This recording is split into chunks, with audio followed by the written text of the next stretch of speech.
Question number 16 rotational डायनॅमिकमधले आपले numericals चालू आहेत, आपण सॉल्व करत आहे. तर याच्यामध्ये काय आहे, सायक्लिस्ट स्टंटचा जो आहे इन अ सिलेंड्रिकल वेलमध्ये तो आपण बघणार आहे. तर याच्यामध्ये काय सिच्युएशन दिली आहे, आपल्याला रेडियस दिलेला आहे, ठीक आहे, आणि तो हॉरिझॉन्टली मेंटेन करतोय. मग तो कशामुळे मेंटेन करतोय, फ्रिक्शनल फोर्समुळे, ठीक आहे. तर आता याच्यामध्ये तुम्हाला महत्त्वाच्या गोष्टी काय काय आहेत की रेडियस काय दिलं आहे, फ्रिक्शनल कोइफिशियंट, हे तुमचे जे गिवन आहेत ते तुम्हाला आयडेंटिफाय करता येणं गरजेचं आहे, ठीक आहे. तर याच्यामध्ये आपल्याला काय काय काढायचं आहे, मिनिमम स्पीड जो काही त्याला मेंटेन करण्यासाठी लागणार आहे तो, आणि सेकंड जर स्पीड 20% वाढला तर त्याला किती फोर्स ऑफ फ्रिक्शन लागेल मेंटेन व्हायला. ह्या दोन गोष्टी आपल्याला फाइंड आउट करायच्यात, ठीक आहे. आता आपण काय करणार आहे, one by one step solve करायला घेणार आहे. तर आता दिलेलं गिवन काय आहे की रेडियस दिला आहे 6.05 मीटर आणि फ्रिक्शन दिलेलं आहे स्टॅटिक फ्रिक्शन 0.5, मास दिलं आहे 50 kg, जी 10 मीटर पर सेकंड. आता ह्या मेन मीटर पर सेकंड स्क्वेअर. आता ह्या जे गिवनवरून आता आपल्याला फर्स्ट काय काढायचं आहे, मिनिमम स्पीड काढायचं आहे, ठीक आहे. तर आता त्या सायकलिस्टचं काय आहे की तो स्लाइड डाऊन होऊ नये म्हणून जे काही फ्रिक्शन फोर्स आहे तो आणि आपला वेट mg डाऊनवर्ड डायरेक्शनला तो काय करणार आहे, आपण फर्स्ट राईट डाऊन करणार आहे. आणि आपल्याला माहीत आहे हे बॅलन्स फोर्स आहेत त्यामुळे ते इक्वल आहेत. सो F = mg आणि F = μ1 हे इक्वल आहेत. तर तुम्ही काय करणार आहे, नॉर्मल रिॲक्शनचा फॉर्म्युला रिअरेंज करून क्रिएट करणार आहे. मग आपल्याला काय मिळाला, N = mg/μ, ठीक आहे. आता the normal force provides the centripetal force. आता सेंट्रिपिटल फोर्सला जो बॅलन्स केलेला आहे नॉर्मल फोर्स तो किती असणार आहे, तर N = mv². आता बघा हे दोन फॉर्म्युले mg/μ = mv²/r हा आपण यूज करणार आहे. तर m बोथ गेट कॅन्सल, दोन्हीकडचे m कॅन्सल झाल्यावर v²/r = g/μ मिळाला. म्हणजे आपला स्पीडचा फॉर्म्युला काय क्रिएट झाला, √rg/μ, ठीक आहे. तर व्हॅल्यू पुटअप करून आपण काय करणार आहे, कॅल्क्युलेट करून √121 मिळालं आणि आपल्याला मिनिमम स्पीड किती मिळाला, 11 मीटर पर सेकंड. आता हा क्वेश्चन जेव्हा तुम्हाला एक्झामला येईल तुम्ही डायरेक्ट स्पीडचा फॉर्म्युला यूज करून सुद्धा हा क्वेश्चन सॉल्व करू शकता. जर तुम्हाला नाही आठवलं तर तुम्ही स्वतः फॉर्म्युला क्रिएट करून सुद्धा हा न्यूमेरिकल सॉल्व करू शकता. हे दोन मेथड आहेत. त्यामुळे जर तुम्ही प्रॅक्टिस केलं तर डायरेक्ट फॉर्म्युला यूज करून तुम्हाला हे सॉल्व करणं इझी जाईल. नाव स्पीड इन्क्रीज 20% झालं तर फोर्स ऑफ फ्रिक्शन किती असेल हे आपण कॅल्क्युलेट करूया. आता फ्रिक्शन रिक्वायर्ड आहेत व्हर्टिकल स्लायडिंगला तर काय आहे, तर वेटवर डिपेंड आहे. तर आपल्याला काय होईल मग, F = mg. तर मास आपल्याला ऑलरेडी दिला आहे 50 आणि gravitational acceleration due to gravity पण दिलेलं आहे. तर तुम्हाला किती मिळालं फ्रिक्शनल, F = 500 न्यूटन. ओके. तर या क्वेश्चनमध्ये आपल्याला दोन क्वेश्चन विचारले होते की मिनिमम स्पीड किती रिक्वायर्ड आहे आणि फोर्स ऑफ फ्रिक्शन किती लागेल. तर हे दोन क्वेश्चनचे आन्सर आपल्याला ह्या क्वेश्चनमध्ये द्यायचे होते. क्वेश्चन नंबर 17 कोनिकल पेंड्युलमवर डिपेंड आहे. तर याच्यामध्ये काय आहे, एक पेंड्युलम आहे, स्ट्रिंग घेतलेली आहे, त्याची लेंथ आपल्याला प्रोव्हाइड केलेली आहे 20 सेंटीमीटर आणि जो टायनी बॉब त्याला आपण सेट केलेला आहे तो आहे 100 ग्रॅमचा. तर या सगळ्या सिच्युएशनमध्ये आपल्याला काय करायचं आहे, गिवन आपल्याला कोणते कोणते दिलेले आहेत आणि फॉर्म्युला कोणते यूज होणार आहेत हे आपल्याला लक्षात घेणं खूप गरजेचं आहे. हा न्यूमेरिकल थोडासा ट्रिकी किंवा कन्फ्यूज होण्यासारखे आहेत का, तर ह्याच्यामध्ये खूप सारे फॉर्म्युलेज येतात, ठीक आहे. आता याच्यामध्ये तुम्हाला π² व्हॅल्यू 10 घ्यायला सांगितलेली आहे आणि आपल्याला याच्यामध्ये cos θ काढायचं आहे, कायनेटिक एनर्जी काढायची आणि इन्क्रीज इन ग्रॅव्हिटेशनल पोटेन्शियल म्हणजे आता तुम्हाला डिफरन्स पोटेन्शियल एनर्जीचं काढायचं आहे, ठीक आहे. कन्सेप्च्युअली कोनिकल पेंड्युलम कसा वर्क करतो, त्याचे फॉर्म्युले कसे क्रिएट झालेत, आपण ऑलरेडी हा पार्ट लर्न केलेला आहे आपल्या लेक्चर पार्टमध्ये. आता आपण पूर्णपणे प्रॉब्लेम कसा सॉल्व करायचं याच्यावर लक्ष देणार आहे आणि आपण एक स्टेप बाय स्टेप सॉल्व करायला घेऊया. आता फर्स्ट आपण अँग्युलर व्हेलॉसिटी काढणार आहे, ठीक आहे. आता ओमेगा = 2πn आहे, डिवायडेड बाय 60 केलं आहे बिकॉज RPM दिलेलं आहे, रिव्हॉल्युशन पर मिनिट आहे. आपल्याला कन्व्हर्जन करावं लागणार आहे सेकंडमध्ये, त्यामुळे आपण डिनॉमिनेटरला 60 घेतलेला आहे, ठीक आहे. व्हॅल्यू पुट करा 2π × 75/60. आता इथं मी जे पेन्सिलने केलेलं आहे, जे तुम्हाला थोडंसं कळावं की ते कशा पद्धतीने सॉल्व केलेलं आहे, ठीक आहे. Is equal to 10/4 into pi आहे.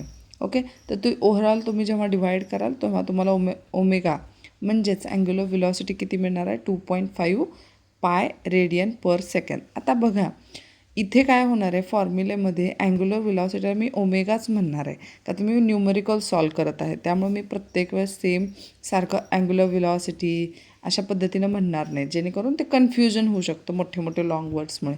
ठीक आहे, तर आता मला ओमेगा स्क्वेअर काढायचं, तर मी काय करणार, 2.5चा स्क्वेअर प्लस पायचा स्क्वेअर. मग आता 2.5चा स्क्वेअर म्हणजेच काय, 25चा स्क्वेअर 625. ओके, आता डेसिमल जो आहे 1 डिजिट नंतर आहे, जेव्हा तुम्ही स्क्वेअर करताय तर 2 डिजिट नंतर तुम्हाला डेसिमल येणार. पाय स्क्वेअरची आपल्याला व्हॅल्यू 10 दिली आहे. ठीक आहे, तर तुमचा जो डेसिमल आहे तो शिफ्ट होणार आहे. मग ओमेगा स्क्वेअरची व्हॅल्यू काय मिळणार, 62.5 रेडियन पर सेकंड. कॉस थिटा काढणं गरजेचं आहे. तर आता कॉस थिटा विचारलं आहे आपल्याला. ठीक आहे, 2 मार्क्सला पण हा क्वेश्चन येऊ शकतो, 3 मार्क्सला पण हा क्वेश्चन येऊ शकतो. आता कोनिकल पेंड्युलममध्ये आता आपण काय करणार आहे, टेन्शन जो आहे T cos theta is equal to M G एकमेकांना बॅलन्स करतात. हॉरिझॉन्टली काय आहे, T sine theta is equal to M omega square R manage करत आहे. म्हणजेच काय, बॅलन्स करत आहेत. हे तुम्हाला मी वारंवार जेव्हा आपण कन्सेप्ट लर्न करत होतो की कसे फोर्स एकमेकांना बॅलन्स करतात हे तुम्हाला मी शिकवलेलं आहे. नेक्स्ट आहे R is equal to L sine theta. आता हा कसा आला, आता बघा आपला जो काय अँगल मेक झालेला आहे तो sine theta is equal to काय होणार आहे, R/L. तुम्हाला माहीत आहे फ्रंट साईड अपॉन हायपोटेनियस ही आपल्याला फॉर्म्युला क्रिएशन आहे मॅथ्समध्ये. ठीक आहे, तर त्यानुसार आपण R is equal to L sine theta हा फॉर्म्युला क्रिएट केला.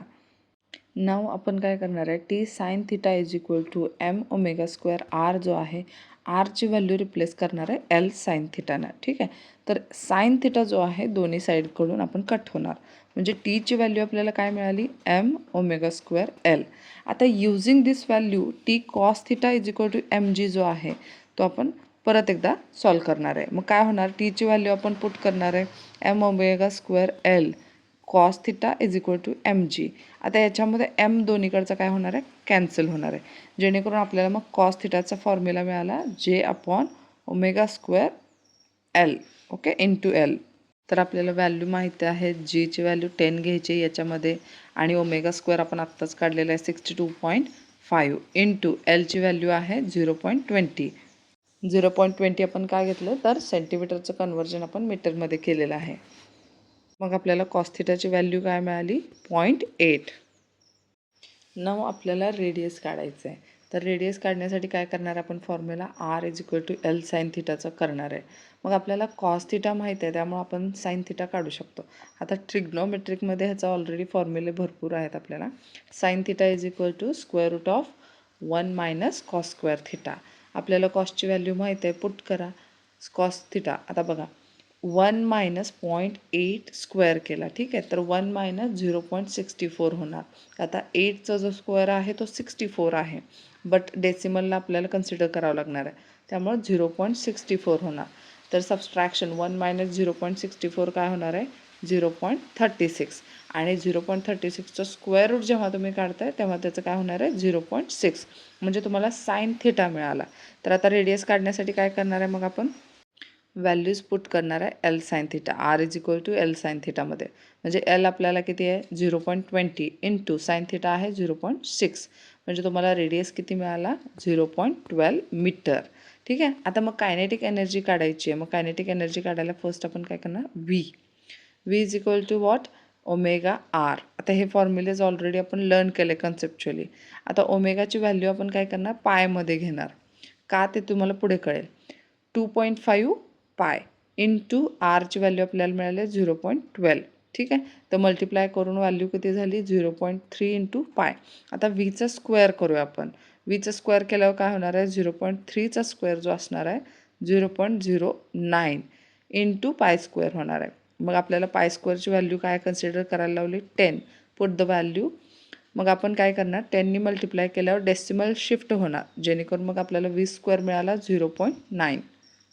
सो नाव आपण कायनेटिक एनर्जी इझिली काढू शकतो. का, तर kinetic energy is equal to half M V square. आपण व्ही स्क्वेअर ऑलरेडी काढला आहे. Put the values half into mass जो आहे 0.10 आहे इंटू व्ही स्क्वेअर आपल्याला मिळालं आहे 0.9. तर मल्टिप्लिकेशन करा तर आपल्याला व्हॅल्यू कायनेटिक एनर्जीची किती मिळाली 0.045 जूल.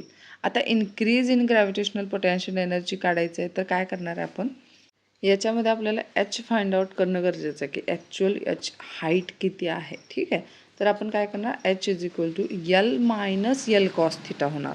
ठीक आहे, तर एच इज इक्वल टू आता एल कॉमन काढा 1 मायनस कॉस थिटा. ठीक आहे, तर एलची व्हॅल्यू आपल्याला ऑलरेडी माहिती आहे 0.20 ब्रॅकेटमध्ये 1 मायनस 0.8. तर तुम्हाला एच किती मिळाला 0.04. तर आता पोटॅन्शियल एनर्जी काढणं सोपं पडेल. P is equal to M G H. Put the values. एमची व्हॅल्यू 0.10, जीची आहे 10, एचची आपण घेणार आहे 0.04. आता 0.10 आणि इंटू 10 जो होणार आहे तो 1 होणार आहे. जे मग आपल्याला काय मिळालं पोटॅन्शियल एनर्जी 0.04 जूल. तर आपल्याला ह्या क्वेश्चनमध्ये 3 गोष्टी विचारलेले cos theta, kinetic energy, potential energy. ठीक आहे, तर हे क्वेश्चन कधी कधी आहे ना फक्त कॉस थिटा किंवा कायनेटिक एनर्जीच ओनली अशा पद्धतीनं पण ब्रेक करून क्वेश्चन विचारू शकतात. त्यामुळे कन्फ्यूज व्हायचं नाही, पाठांतर करायचं नाही. स्टेप बाय स्टेप कोणत्या गोष्टी कशा काढल्यात ते लक्षात करून सोडवायचा प्रयत्न करा. Sphere of death. आता ह्याच्यामध्ये काय झालं आहे मोटरसायकलिस्ट जो आहे ॲज अ पार्टिकल आपण घेतो आहे तो वर्टिकल सर्कल इनसाईडमध्ये मूव्ह करतो आहे. ठीक आहे, तर याच्यामध्ये तुम्हाला काय केलं 2 स्पीड दिलेले आहेत. जो टॉपला आणि बॉटमला तो स्पीड आहे 6 मीटर पर सेकंद आणि 10 मीटर पर सेकंद. तर आपल्याला काय करायचं आहे की diameter of the sphere of death काढायचं आहे आणि what are the minimum values are possible for 2 speed. ठीक आहे, तर हे 2 गोष्टी म्हणजे आता आपल्याला 3 काढायचे आहेत. मिनिमम व्हेलॉसिटी V1 आणि V2 आणि डायमीटर काढायचं आहे. आपल्याला काय करायचं आता व्हेलॉसिटी टॉपची आणि बॉटमची काढायची आहे. तर काय करणार आहे आपण for motorcyclist moving in vertical circle speed of डेथमध्ये तर आपण काय करणार फर्स्ट जो आहे कॉन्टॅक्टाचा आता तुम्हाला माहिती आहे तर टुवर्ड्स द सेंटर म्हणजे सेंट्रिपिटल फोर्स आहे तिथं तर तो त्याला बॅलन्स करायला काय आहे वेट एम जी आहे. तर M V square upon R is equal to M G झाला. ठीक आहे, तर याच्यामध्ये काय होणार आहे व्ही टॉप जो आपल्याला मिळाला तो काय असणार आहे square root of G R. तर energy conservation between top and bottoms पॉईंटची आपल्याला काढावं लागणार आहे. तर ती काय असणार आहे टॉपची आणि बॉटमची म्हणलं तर इक्वल येणार. तर टॉपच्या वेळेस जेव्हा काढणार आहे तेव्हा half M V square is equal to half M V one square plus M G into 2R. आता 2R काय आहे का आता तो डायमीटर जो आहे आपण 2 रेडियसचाच होणार आहे ना त्यामुळे आपण 2R घेतो आहे. ठीक आहे, तर multiply by both side 2 multiply केल्यावर काय होणार आहे 2 कॅन्सल होणार आहेत आणि एम दोन्हीकडून कॉमन काढून कॅन्सल करतात. मग आपल्याला नवीन फॉर्म्युला मिळतो. तर आपल्याला काय मिळतो V2 square is equal to V1 square plus 4RG. ठीक आहे, तर आपण काय करणार आहे difference between V2 minus V1 करणार त्यामुळे V1ला लेफ्ट साईडला घेतो आहे. मग V2 square minus V1 square is equal to काय आलं 4RG. ठीक आहे, तर आता डायमीटर ऑफ द स्पियर काढायचं आहे आपल्याला. तर आपण काय करणार फर्स्ट हे व्हॅल्यू सॉल्व करणार म्हणजे रेडियसची व्हॅल्यू काढता येईल आपल्याला. ठीक आहे, तर V2 आपल्याला किती दिला आहे 10 मायनस V1 किती आहे 6 square is equal to 4 into 10 into R. ठीक आहे, तर 10चा स्क्वेअर झाला 100 minus 36 is equal to 40R. ठीक आहे, 100 मायनस 36 किती झालं 64 इज इक्वल टू 40R. तर ज्या वेळेस तुम्हाला रेडियस काढायचा आहे तर तो 40 काय होणार डिनॉमिनेटरला जाणार. Left to right to left ज्यावेळेस व्हॅल्यूज जातात त्यावेळेस इकडे लेफ्टला किंवा राईटला जे काही होत असेल जर मल्टिप्लिकेशन असेल तर अपोजिटला जाऊन तो काय होणार आहे डिवाइड होणार आहे. ॲडिशन होत असेल तर subtraction. Okay, so R is equal to 64 upon 40. तर त्याचा डिवाइड किती आला आपल्याला 1.6 मीटर. तर हा झाला रेडियस पण आपल्याला किती काढायचं आहे diameter. So D is equal to what 2R. So 2 into 1.6 3.2. तर डायमीटर आपल्याला किती मिळाला 3.2 मीटर. नाव आता मिनिमम स्पीड काढायची आपल्याला. तर टॉप मिनिमम स्पीड किती असणार आपल्याला फॉर्म्युला आपण ऑलरेडी कॅल्क्युलेट केला आहे. V1 minimum is equal to square root of GR. Put the values square root of 10 into 1.6 किती आलं स्क्वेअर रूट ऑफ 16. म्हणजे V1 मिनिमम फर्स्ट व्हॅल्यू तुम्हाला किती मिळाली 4 मीटर पर सेकंड. ॲट बॉटमचं पण फॉर्म्युला आपण डिराईव्ह करून घेतलेला आहे V2 square is equal to V1 square plus 4GR. Put the values. V1 square किती मिळाला आपल्याला ऑलरेडी कॅल्क्युलेट केला 4. मग 4 स्क्वेअर प्लस 4 इंटू 10 इंटू 1.6. 4चा स्क्वेअर 16 प्लस मल्टिप्लिकेशन तुमचा आला 64, ॲडिशन केली 80. आता स्क्वेअर रूट ऑफ V2 किती आला? स्क्वेअर रूट ऑफ V2चं स्क्वेअर रूट ऑफ 80. आता हा 80 जो आहे स्प्लिट करणार आहे 16 इंटू 5मध्ये. मग जेणेकरून काय होणार, 16चं स्क्वेअर रूट निघणार 4, रूट 5 तसाच राहणार. ठीक आहे, तर ही तुमची झाली V2 मिनिमम व्हॅल्यू. तर अशा पद्धतीनं तुम्हाला V मिनिमम मिळाला टॉपचा आणि बॉटमचा आणि डायमीटर D. क्वेश्चन नंबर 19 जो आहे मोमेंट ऑफ इनर्शियावर डिपेंड आहे. तर याच्यामध्ये काय केलं आहे, एक मेटॅलिक रिंग आहे ज्याचा आपल्याला वेट आणि मोमेंट ऑफ इनर्शिया ऑलरेडी दिलेला आहे. तर त्याला काय केलेलं आहे, मोल्ड करून रिमोल्ड करून त्याला डिस्कमध्ये युनिफॉर्म डिस्कमध्ये क्रिएट केलेलं आहे, पण सेम रेडियसनं. ठीक आहे, तर त्याचा आता इनर्शिया मोमेंट ऑफ इनर्शिया किती असेल ते आपल्याला कॅल्क्युलेट करायचं आहे. आता जी काही रिंग आहे त्याला मोल्ड करून सुद्धा जी काही डिस्क बनवली आहे त्या दोघांचा रेडियस आपण सेम केलेला आहे. त्यामुळे आपल्याला डिस्कसाठी रेडियस कॅल्क्युलेट करायचं तर आपण काय करणार, थिन रिंगचा फॉर्म्युला यूज करणार. तर moment of inertia is equal to 1/2 mr square. आता ऑलरेडी आपल्याला मोमेंट ऑफ इनर्शिया रिंगचा दिलेला आहे 1, म्हणजे 1 kg metre square is equal to half into mass पण दिलं आहे 1, म्हणजे r square into r square. मग r स्क्वेअर किती मिळाला तुम्हाला 2. मग 2चं स्क्वेअर रूट 2, म्हणजे रेडियस तुम्हाला रूट 2 मिळालेला आहे. ठीक आहे, D का लिहिलं आहे, बिकॉज आपल्याला रेडियस काढायचं आहे कशासाठी, तर डिस्कसाठी यूज आपण करणार आहे म्हणून. तर आता आपण काय करणार आहे, मोमेंट ऑफ इनर्शिया डिस्कचा काढणार आहे. तर त्याचा ओन ॲक्सिस सेंट्रल ॲक्सिसपासूनचा फॉर्म्युला जो आहे आपल्याला हाफ mv स्क्वेअर. ठीक आहे, तर हाफ इंटू मास आहे 1 आणि रेडियस r स्क्वेअरची व्हॅल्यू काय 2. तर तुम्हाला मोमेंट ऑफ इनर्शिया डिस्कचा किती मिळाला 1 kg मीटर स्क्वेअर. तुम्ही बघा, रेडियस ऑफ गायरेशनची कन्सेप्ट सांगताना मी तुम्हाला सांगितलं होतं की मास जर सेम असेल तर मोमेंट ऑफ इनर्शिया सेम येणार, जर रोटेशन त्यांचा ॲक्सिसपासून रेडियस सेम असेल तर. ओके, याच्यामध्ये मोमेंट ऑफ इनर्शिया आपल्याला काढायचं आहे 3 गोष्टींना एकत्र विचारात घेऊन. म्हणजे काय, जो काही रॉड दिला आहे तो आणि डम्बेलमध्ये जे डम्बेल थर्माकॉलचे स्पियरच्या शेपमध्ये यूज केलेले 2, त्यांचा आपल्याला मोमेंट ऑफ इनर्शिया काढणं गरजेचं आहे. मग तुम्हाला रॉडचं काढावं लागेल. ह्या तिघांचं मिळून जो काही मोमेंट ऑफ इनर्शिया आपल्याला मिळेल तो काय असणार, आपला फायनल आन्सर असणार आहे. आता हा सेकंड तुम्हाला जी इमेज दिसते याच्यामध्ये प्रॉपर एक्झॅक्टली आपल्याला काय करायचं आहे आणि गिवन काय आहे हे बघूया. ठीक आहे, आपल्याला आता काय करायचं आहे, युनिफॉर्म रॉड आहे त्याचा मोमेंट ऑफ इनर्शिया काढावं लागेल. त्यामुळे त्याचा फॉर्म्युला आपल्याला कन्सिडर करावा लागेल. सेकंड, सॉलिड स्पियर आहे त्याचा मोमेंट ऑफ इनर्शिया पण आपल्याला माहीत असणं गरजेचं आहे. मग त्याच्यासाठी फॉर्म्युला लागणारा काय आहे 2/5 mr स्क्वेअर. सेकंड महत्त्वाचा पॉईंट काय आहे, जे काही आपल्याला गिवन दिलेलं आहे ते डायग्राम थ्रू आपल्याला बघता यायला पाहिजे. ठीक आहे, जे 2 सॉलिड स्पियर आहेत त्याच्यात आपल्याला मास आणि रेडियस दिलेलं आहे. ठीक आहे, आणि दुसरी गोष्ट, जो रॉड आहे तो इक्वल डिस्टन्समध्ये आहे त्यामुळे त्यांचा डिस्टन्स जो आहे स्प्लिट. आता बघा, डिस्टन्स जो स्प्लिट झालेला आहे सॉलिड स्पियरचा फ्रॉम सेंटर 10 सेंटीमीटर आहे. सेकंड महत्त्वाची गोष्ट आहे की रॉड जो आहे त्याचा मास आणि लेंथ. आता ह्या सगळ्या गोष्टी कन्फ्यूज स्पियर आणि रॉडमुळे आपल्याला कन्फ्यूज होण्याचे चान्सेस जास्त आहेत फॉर्म्युलेजमध्ये, व्हॅल्यूजमध्ये. फक्त तुम्हाला फोकस करायचं की आपण काय यूज करतो आणि काय कॅल्क्युलेट करतो, जेणेकरून कन्फ्युजन होणार नाही. चला तर मग आपण स्टेप बाय स्टेप सॉल्व करूया. Moment of inertia for solid स्पियरचा फॉर्म्युला आपला झालेला आहे. आता फक्त मी इथं काय केलं आहे, कन्फ्युजन होऊ नये म्हणून स्पियर सेंटर मास या पद्धतीनं सांगितलं आहे, जेणेकरून तुम्हाला ॲक्च्युअल फॉर्म्युला कुठला घेतला आहे, कसा घेतला आहे कळेल.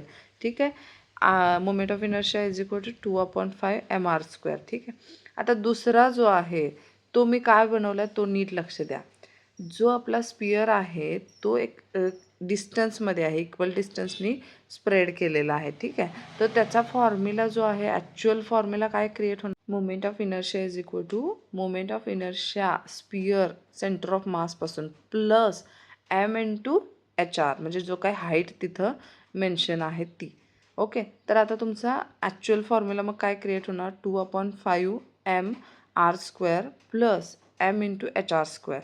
तर तुम्हाला कॉमन m काढावं लागेल मास, आणि मग तुम्हाला रिमेनिंग पार्ट मिळाला. मोमेंट ऑफ इनर्शियाचा मग ॲक्च्युअल फॉर्म्युला काय क्रिएट झाला, m ब्रॅकेट 2/5 r² + h². आता सेकंड मोमेंट ऑफ इनर्शिया रॉडचा जो आहे तो फॉर्म्युला आपण बघितला 1/12 ml². ठीक आहे. तर आता आपल्याला देर आर 2 सॉलिड स्फेअर आणि एक डम्बेल जो रॉडला कनेक्टेड आहे. ठीक आहे. तर त्याचा टोटल इनर्शिया जर काढायचं असेल तर काय होणार, 2 स्पिअरचं मोमेंट ऑफ इनर्शिया प्लस रॉडचा. तर ते फॉर्म्युला आपण दोन्ही मर्ज करून बघूया आणि मग जे ॲक्च्युअल फॉर्म्युला क्रिएट होतो त्याच्यात व्हॅल्यू पुट केले की आपल्याला इझिली क्वेश्चन सॉल्व्ह होतो. तुम्ही सेपरेटसुद्धा मोमेंट ऑफ इनर्शिया स्पिअरचा आणि रॉडचा काढू शकता, बट मला कन्व्हिनियंट वाटतं की हे दोन्ही एकत्र मिक्स करून तुम्ही सॉल्व्ह करायला इझी जाईल. ठीक आहे. Put the values. आता बघा 2 × एमची व्हॅल्यू किती आहे 25. ओके. ब्रॅकेट बघा 2/5. रेडियस आपल्याला किती आहे 10, म्हणजे 10चं स्क्वेअर. रेडियस म्हणजेच काय, लेंथ जी आहे ती आपली डायग्राममध्ये दाखवलेली 10चा स्क्वेअर प्लस एच काय आहे टोटल रॉड डिस्टन्स 20. ठीक आहे. प्लस आता ब्रॅकेट तो कंप्लीट झाला. प्लस 1/12 इंटू मास किती आहे 60 रॉडचं आहे बरं का हे, इंटू लेंथ किती आहे 20. ठीक आहे. तर त्याला 1 बाय 1 स्टेप सॉल्व करू. आता सेकंड 25 × 2 50. ब्रॅकेटमध्ये सॉल्व करूया. 2/5 × 100 plus 400. Okay. Bracket solve plus 1/12 × 60 × 400. ठीक आहे. हा प्रॉब्लेम आता तुम्हाला ब्रॅकेट सॉल्व करताना बघा 5 आणि 100ला डिवाईड केलं तर 20 मिळणार, 12 आणि 60ला डिवाईड केलं तर 5 मिळणार. ठीक आहे. तर आपलं मग थर्ड स्टेपला काय झालं, 50 × 440 प्लस आता 5 × 400 काय झालं 20, 100 म्हणजेच काय 2000. ओके.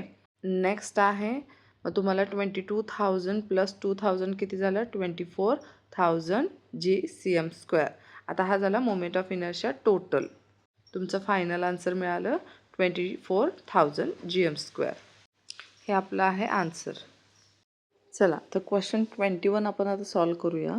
आता फ्लायव्हील यूज टू प्रिपेअर अर्थवेअर, म्हणजे मातीची भांडी जी बनवायला आपण चाक यूज करतो त्याचं काय करताय, रोटेशन 100 RPM आहे. ठीक आहे. तर त्या डिस्कचं त्याचा आपल्याला मास रेडियस दिलेला आहे. ठीक आहे. तर त्याच्यावर एक लंप के, आता क्ले काय आहेत, एक गोळा आहे चिखल्याचा, तो त्याच्यावर येऊन पडतोय. तो ॲज अ पार्टिकल कन्सिडर करायचा आहे. त्याचा मास पण आपल्याला दिलेला आहे. ठीक आहे. तर तो चिकटल्यावर किती एक्स डिस्टन्समध्ये त्याचा जो आहे कॅल्क्युलेट करायचा आपल्याला, जेणेकरून तो रोटेट होतोय 80 RPM.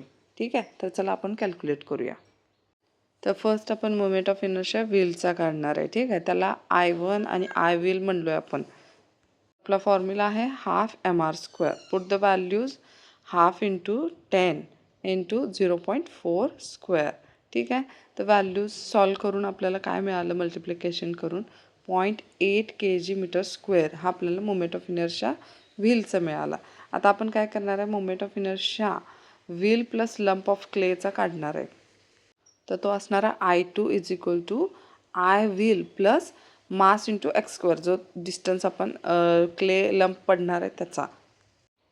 नाव आपण काय करतोय, कॉन्झर्वेशन ऑफ अँग्युलर मोमेंटम बघतोय. I1 ω1 = I2 ω2. ठीक आहे. तर ओमेगाचा आपल्याला सेकंड फॉर्म्युला फ्रिक्वेन्सीच्या रूपामध्ये माहिती आहे की 2πf1. तर रिप्लेस करा ω1 ω2. 2π गेट कॅन्सल. तर फॉर्म्युला काय मिळाला, I1 f1 = I2 f2. आता ह्याचा आपण यूज काय करणार आहे, सेकंड मोमेंट ऑफ इनर्शियाचा जो फॉर्म्युला आहे आपला I2 = I wheel plus mx². ठीक आहे.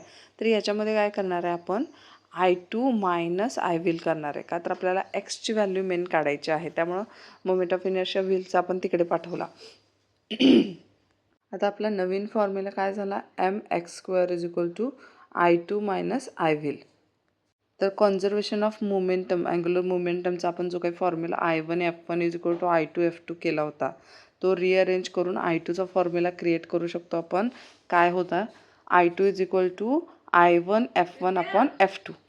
I1 हा मोमेंट ऑफ इनर्शिया व्हीलचाच आहे. तर आपण काय करणार आहे, moment of inertia I wheel हा कॉमन काढणार आहे. मग आपला ब्रॅकेटमध्ये काय आहे, f1/f2 - 1. ठीक आहे. Put the values. आपल्याला ऑलरेडी फ्रिक्वेन्सी माहिती आहेत. f1चं काय आहे 100 RPM आणि f2चं काय आहे 80. ओके, -1 होईल. ठीक आहे. तर 100/80चं आपण सिम्प्लिफाय केलं तर काय होणार आहे, 5/4 -1 ब्रॅकेट इंटू 0.8. ओके. तर आपण काय करणार आहे, क्रॉस मल्टिप्लिकेशन करा. 5 - 4/4. तर आता 5 - 4 किती आहे, 1 आहे. 1/4 होईल. म्हणजेच काय, 0.8/4. तर तुमचं मग mx² किती आला, 0.2 kg/m². बट आपल्याला ॲक्च्युअल काय करायचं आहे, एक्सची व्हॅल्यू काढायची आहे. तर आपण काय करणार आहे, एम म्हणजे मासला तिकडच्या साईडला पाठवलं तर तो काय होणार, डिनॉमिनेटरला जाणार, म्हणजेच ॲज अ डिवाइड. इकडे प्रॉडक्ट म्हणजे मल्टिप्लिकेशन असेल तर तिकडे जाऊन डिव्हिजन होणार. ठीक आहे. 0.2/m. एमची व्हॅल्यू आपल्याला दिलेली आहे 1.6. ठीक आहे. तर तुमचा x² किती झाला, 1/8. आता एक्सचा स्क्वेअर रूट काढल्यावर तुम्हाला व्हॅल्यू काय मिळणार, 1/√8. आता √8ची व्हॅल्यू पण तुम्ही काढू शकता. तुम्ही क्वेश्चन x = 1/√8 पर्यंत पण सॉल्व करू शकता किंवा फर्दर पण तुम्ही सॉल्व करू शकता. एक्झामला दोन्ही पण चालतात. अशा पद्धतीनं हा आपण पूर्ण क्वेश्चन सॉल्व केलेला आहे. Now let start question number 22. ह्या क्वेश्चनमध्ये रोलिंग मोशन ऑब्जेक्टचा आपण डिस्कस करणार आहे. याच्यामध्ये काय झालं आहे की आपल्याला गिव्हन्स दिलेले आहेत. एक object roll down along and incline, म्हणजे कोणत्या शेपचा साईजचा ऑब्जेक्ट हा जो आहे रोल होतो हे आपल्याला फाइंड आउट करायचं आहे. तर चला स्टेप बाय स्टेप आपण सोडवायला घेऊया. तर आपल्याला गिवन काय काय दिले ते समजून घेऊया. Object starts from the rest म्हणलं की इनिशियल वेलॉसिटी 0 असणार आहे. ठीक आहे. Incline rises 3 units in every 5 units along the incline. मग डिस्टन्स जो दिला आहे आपल्याला तो काय आहे, s = 5/3 मीटर. फायनल स्पीड काय दिली आहे, v = √10. ठीक आहे. तर आपल्याला साइन थिटा किती मिळतो आहे, 3/5. ठीक आहे. तर linear distance travel along the plane is what, s = h/sin θ. हा आपल्याला फॉर्म्युला आहे. ठीक आहे. तर अँगलवरून आपल्याला ते आपण ट्रिग्नॉमेट्रिकचे फॉर्म्युलेज यूज केलेले आहेत, त्यामुळे आपल्याला h = s/sin θ आलेला आहे. तर आपल्याला डिस्टन्स आणि अँगल माहीत आहे. तर पुट द व्हॅल्यूज 5/3 × 3/5. तर hची व्हॅल्यू किती मिळाली, 1. नाव आता वेलॉसिटी ऑफ रोलिंग बॉडी काढूया आपण. ठीक आहे. तर फॉर्म्युला काय आहे, v = √2gh/1 + k²/r². ठीक आहे. Put the values.